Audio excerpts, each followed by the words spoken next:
تمام تعریفیں اس اللہ کے لیے ہیں جو دلوں کے حال جانتا ہے، اور سلام ہو اس کے محبوب پر جنہوں نے ہمیں سچائی، صبر اور قربانی کا راستہ دکھایا۔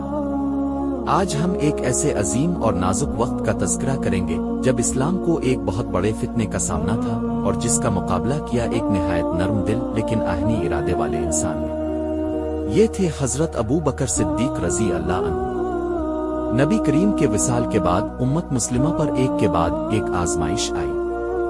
سب سے پہلے رسول اللہ کی وفات کا صدمہ، پھر بعض قبائل کا دین سے پھر جانا، کچھ نے زکو دینے سے انکار کر دیا اور کچھ نے نئے نبیوں کا دعویٰ کر دیا۔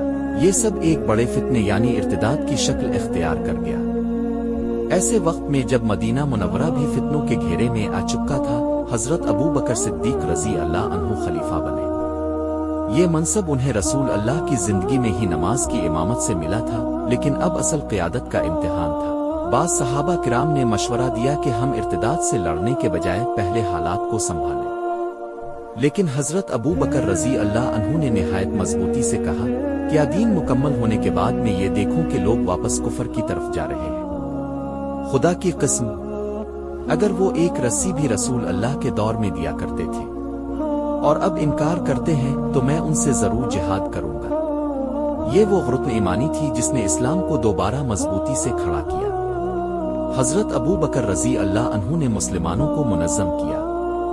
انہوں نے 11 لشکر تیار کیے اور ان کو عرب کے مختلف علاقوں میں روانہ کیا۔ ان لشکروں نے مختلف جھوٹے نبیوں، زکو نہ دینے والوں اور مرتد قبائل سے جنگ کی۔ ان میں سب سے مشہور جنگ یمامہ تھی، جو مسیلمہ کذاب کے خلاف تھی۔ یہ جنگ سخت تھی، بہت سے حفاظ قرآن شہید ہوئے، لیکن آخرکار حق کی فتح ہوئی۔ حضرت خالد بن ولید رضی اللہ عنہ کو اس جہاد میں بڑا مرکزی کردار دیا گیا۔ انہوں نے اپنے جذبے، حکمت عملی اور قوت ایمانی سے کئی علاقوں کو واپس اسلام میں شامل کر دیا۔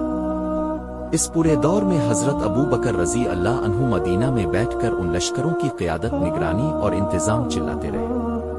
ان کا ایمان، صبر اور اللہ پر یقین اس قدر مضبوط تھا کہ انہوں نے کسی دباؤ کے آگے جھکنے سے انکار کر دیا۔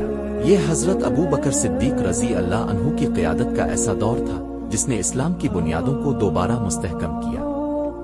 اگر اس وقت وہ کمزور پڑ جاتے تو شاید دین اسلام ٹکڑوں میں بٹ جاتا، لیکن ان کی قربانی، حوصلہ اور جہاد نے امت کو ایک بار پھر متحد کیا۔ یہ واقعہ ہمیں سکھاتا ہے کہ دین کے راستے پر چلنا صرف عبادات کا نام نہیں، بلکہ حق کے لیے کھڑا ہونا، قربانی دینا اور امت کی حفاظت کرنا بھی دین کا حصہ ہے۔